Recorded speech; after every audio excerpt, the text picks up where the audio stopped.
Welcome to the thrilling soundscape of Mere Immortal. Dive into our relentless, weekly action-adventure series where superhuman entities wreak havoc, leaving a trail of chaos in their wake.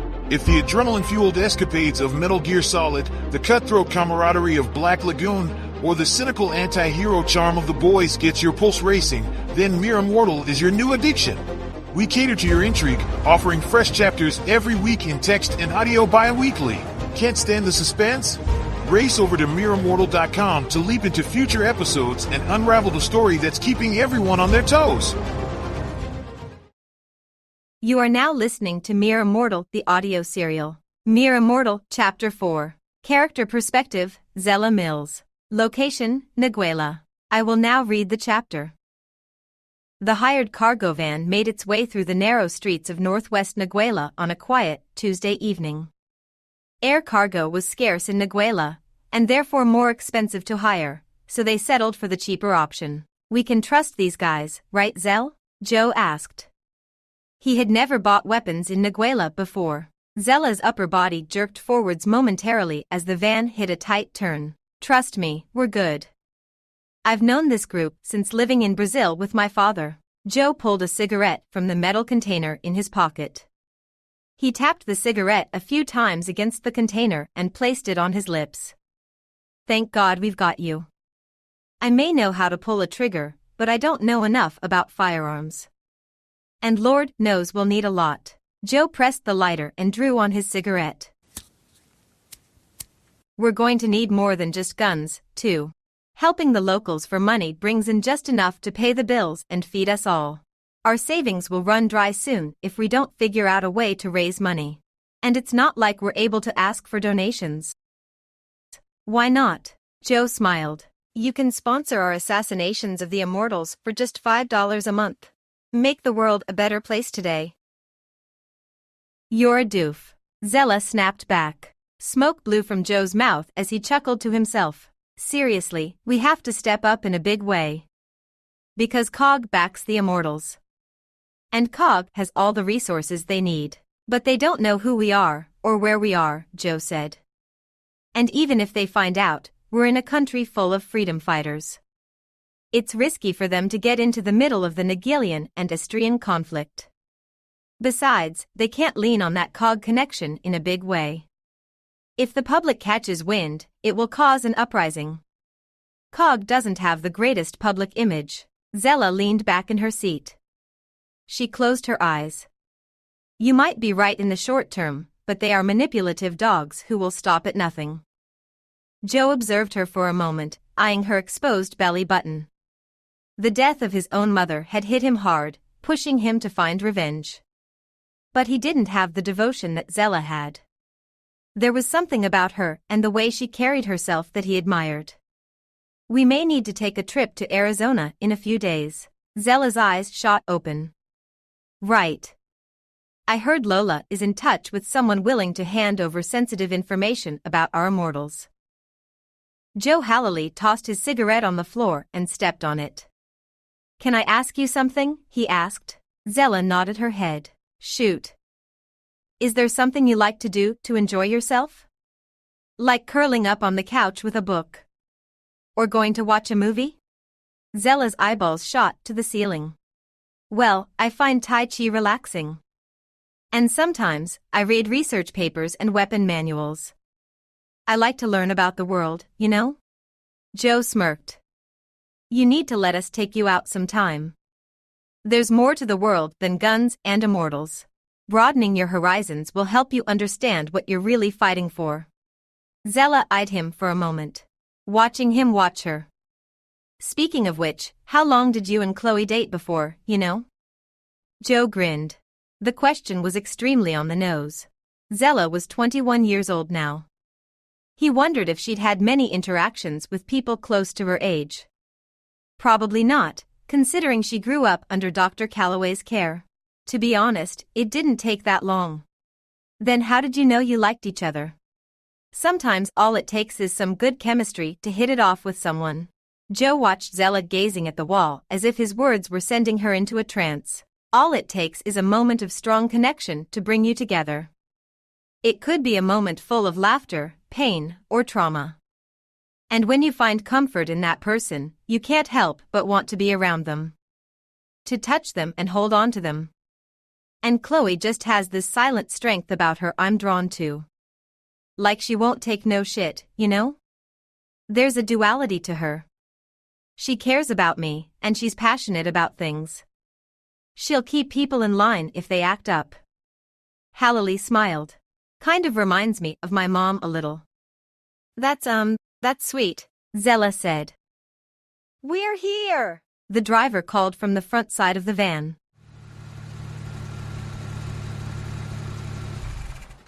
They felt the van go still. Joe Hallie threw on his light jacket. I'll take the lead here, okay? Zella said. Hallie nodded.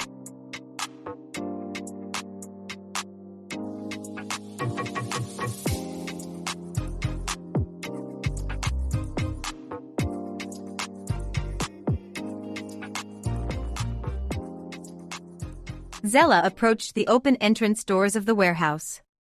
A bulky guard wearing a bandana stepped into their path. I need to search you, he said, speaking in Spanish. The guard patted down both Zella and Joe, pausing when he felt their pistols and knives. Pass me your weapons. I'll hold on to them for you. Thanks, but I'll hold on to them myself, Zella said. Rules are rules, miss, he said, holding out his hand. I can't let you go in until you hand them over. Raul appeared through the opening and caught sight of Zella. It's okay, let them in. Zella tilted her head at the bulky guard. Gracias, she smiled. A radio was playing some kind of modern reggaeton and hip-hop fusion. It was low enough that the men inside the warehouse could hear themselves talk. One man stood by a wall with an assault rifle in his grasp, eyeing Zella and Joe suspiciously. Raul walked behind the large crate placed on a long surface in the middle of the room. Zella led the way with her hands at her side, close enough to draw her Glock quickly if something popped off. Joe trailed behind her, his eyes darting around the room. It's been a long time, Raul said. You're all grown up. And you've grayed up, I see, Zella replied, rubbing her chin. You sure you're not too out of touch to be doing this now? She heard someone mouth a comment. Something along the lines of watch your mouth. Raul grunted. He turned his gaze to Joe. Same old Zella. A bold little bitch. Watch yourself with this one, okay? Joe offered a half nod in response. Zella stepped forward and examined the crate of guns that sat in front of Raul. There was a mix of rifles, SMGs, and pistols. There are some high-quality rifles here, she said. Did you expect Nerf guns? Raul asked. But you're trying to pass off some older models as new ones. Like this one, she said, pointing at a rifle with a worn-out stock. I'm pretty sure they used this in the 90s. Raul chuckled. You still love your guns, eh? Nothing changed at all. This girl is something special. But look here, what about this one? He held up a shiny, black modern rifle. Zella took the rifle and examined it carefully. It's modern. The digital scope will be useful, that's for sure. Nice weight. Outstanding balance, she said, nodding in approval. But you're asking too much for it. The kickback on this model is pretty high. They only addressed that issue on the re-release. Joe looked at her with a mixture of surprise and admiration. He looked on as she continued to haggle with Raul, pointing out flaws in each weapon. Part of him felt a little intimidated by her knowledge. Surely, he should play a bigger part in this exchange. What about the other thing? Joe asked when he heard Zella settle on a price. Raul looked at Joe as if he'd forgotten he was in the room. Ah yes, the big tech. Raul turned to face one of his men. Fetch it for me. Word on the street is that you're giving the Naguela freedom fighters an edge with the tech you've got your hands on, Zella said. Naguela might just be able to make Austrian forces flee with what you're giving them. And do you believe everything you hear on the streets? Raul asked her. I do if it comes from the right sources. Raul smiled. Then I guess I should believe that you were the one who smoked the Immortal. Zella blinked. And where did you hear such an absurd thing? Raul laughed. Maybe I didn't hear it. But the evidence in front of me is clear. Why else would you be so concerned with buying up all this firepower? And why else would you be hiding away here in Niguela? That's my business. Raul continued to press her. They say the killer was a woman. And I don't know another woman with balls that big. Raul's man returned with a large chrome box. He placed it on the surface next to the crate of guns. Just show me the tech, Zella said, keen to change the subject. Raul undid the pressurized mechanism on the chrome box and reached inside to activate the tech.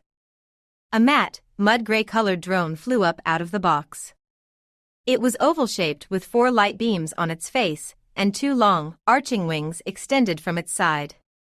It carried 4 visible barrels, capable of crippling targets. The drone flew above them, circling the surface. The back of its body extended out into a tail and sloped down to join its underside, where it revealed its landing legs. The Grid Warden is one of the cheapest security drones you can buy right now, Raul said. It comes with 4 cameras that you can mount around your hideout, all with motion sensors and microphones. They act as an extra set of eyes and ears for the drone. How often does it need to be charged? Joe asked. About once a day. All you do is set up the charging station somewhere open but discreet, and the drone will find it and charge itself when it needs to. We'll take it, Zella said. It would cost a huge chunk of her savings, but she'd be able to rest a little easier having the drone do surveillance for them at their base. You said I can pay half cash and half credits, right? Raul pointed at his workers. You 2 carry all of it to their van, he said, before returning his gaze to Zella. Z, how about you work closely with me? I could use someone like you. Especially with what we're building here in Niguela. It's going to change the world. Zella felt Joe's curious eyes shift towards her. Sorry, Raul. But we're doing something important that demands my undivided attention. She dug into her baggy cargo pants and pulled a leather purse. If you ever want help, then you can call me. I certainly don't want to see this country eaten up by the Istrians. Raul stared them up and down. Just give me my money.